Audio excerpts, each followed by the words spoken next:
Hello everyone, Callan here. Welcome back to... Oh, wow, I admittedly wasn't expecting you guys to like my Fizz video as much as you did, let alone want to hear more. Yeah, okay, I can do that. Reala was definitely one of the things that got me through quarantine for sure. So, alright, let me start with the fact that I never played the games as a kid. The original Nights into Dreams game came out on the Sega Dreamcast back in 1996, and while I was technically around for that at the ripe old age of 6 years old, I didn't have a gaming system. Technically, the first game system we ever had in our house was when my mom's second husband got himself a Nintendo 64. So the only games I had experience with really were like Donkey Kong 64, Banjo-Kazooie, and Rampage? I think it was Rampage. All I remember was a buff wolf daddy and one of your moves for some reason being puking on people and being kind of grossed out at that. So yeah, I never got to play Nights into Dreams, and when the Wii came out, I also didn't have one of those, and Knight's Journey of Dreams came out in 2007, so I was 17 in my senior year of high school. Now, I always got things late. Always. Pokemon also came out in 1996, but I wasn't ever given the chance to play it. Now keep in mind, this wasn't because we didn't have money. Oh no, my mom was a bartender in Las Vegas. She worked at the big hotels like the Stratosphere and then later the Venetian. Like, this woman got a minimum of $200 a night in tips. Like, I remember her even like mentioning meeting stars at one point, like the... Oh god, I feel bad because I don't remember what his name is, but the brother from Everybody Loves Raymond. Yeah, she met that guy. But she was also an alcoholic, and so every last bit of money that she had after bills was spent on wine. So yeah, no games for me.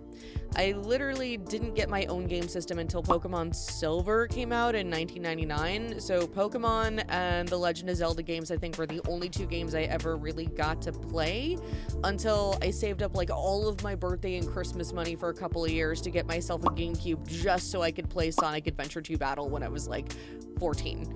More on that later. But for some reason, I had video game magazines.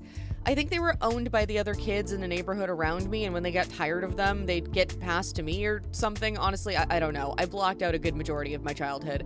All I know is that one day, they'd be there. And one day, Nights was in one of those magazines. Now, because I couldn't play games, and by the time I was 17, I had more or less, like, isolated myself from a lot of the people that I knew at school for... well, depression reasons. All I could do is stare at the pictures and try to figure out what the game was even like. And while YouTube was around back then, I don't really remember the content being created anything like it is today, so I don't even really know if there were like gameplays or anything like that. Also, I just wasn't on it all that much at the time. I was so hardcore on the roleplay train on MySpace. Rest in piss, you toxic little waste dump of a site. And, you know, I wasn't really just on YouTube all that much. So I sat there and I would look at Nights and try to picture what their game was like. I had no idea what their gender was, what their personality was like, or what the world was like. All I had were like 2 pictures. Some time passed, I went on with my life, and I wound up getting a super hardcore hyperfixation on Sonic for a while there. Like, I was legit reading the Archie comics as they were coming out whenever I went to Borders. Also, rest in piss, I miss that store. And anyone who knows Sega knows that Sonic and Nights are technically connected. So over quarantine, I wound up in a pretty big Sonic hyperfixation because, you know, the last movie anyone saw before quarantine started was the new Sonic movie. I was drawing a lot of stuff for it, I was writing fan fictions, and I was pretty much just pouring myself into it for a while because it just made it easier for me to focus on anything but being stuck in my house. Now, let me just add in, like, I didn't necessarily mind not having to go to work, I just didn't like the fact that I couldn't walk outside. I also decided to go back and reread some of the comics because admittedly, as much of a dumpster fire as they were, the comics have some of my favorite characters in them. Scourge! And then I started stumbling into the Nights content, and while I didn't remember the name of the series at first, I did remember a very familiar purple jester. A jester that has their own building in Sonic Adventure 2 Battle. A jester that I used to look at the picture of when I was younger. So you bet your ass, I started looking up fan art and... Oh, hello, Goth Clown Daddy. Alright, it was time to watch some game playthroughs and... That's That's some really nice lipstick you got there, Reala. You, wanna put it all over my face? You know, with your lips. Oh, how I've waited for this moment. The opportunity to get you all alone, dear visitor. God, you're a giggly bitch. I adore you. So yeah, I fell into simping for Reala really, really hard. I love knights too, but Reala was definitely the one that was doing it for me, which is funny because, like, I'm not normally into buff characters, or at least I wasn't. Perhaps Mango's rubbing off on me a little bit. And then I discovered Jackal. I'd play you some clips of him, but he's only a singular boss fight in the original Nights into Dreams game, and I am still salty that this manic, giggly bitch isn't in Journey of Dreams. I love Jackal. Like, I adore him. Remember how I mentioned role-playing in my last video? Yeah, Mango roleplays as Reala and Jackal for me too. Mango is my worst and best enabler. I show interest in a character, and they just go, welp, guess it's gonna be writing time.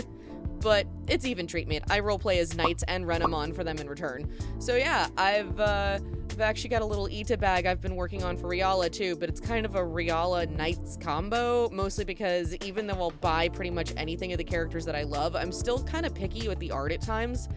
I actually blame Mango for the sheer extent of some of my hyperfixations. I feel like if they didn't write things out for me or spend hours talking with me about character dynamics, I'd probably move on a bit faster.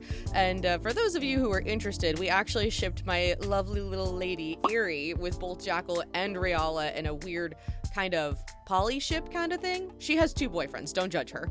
Admittedly, I don't ship a Sona with them because Callan is actually the first Sona I've roleplayed with in a very, very long time. Like, I'm talking high school days, because I love building different characters and having them all be, you know, different, not just me with a new shell. So yeah, that's pretty much where the love for Reala came from. I'm still salty about this statue though. I was on the pre-order list, like I had my spot and everything, but they still haven't sent them out to anyone. So I pulled out of the pre-order and kind of sort of used the money on Fizz merch instead.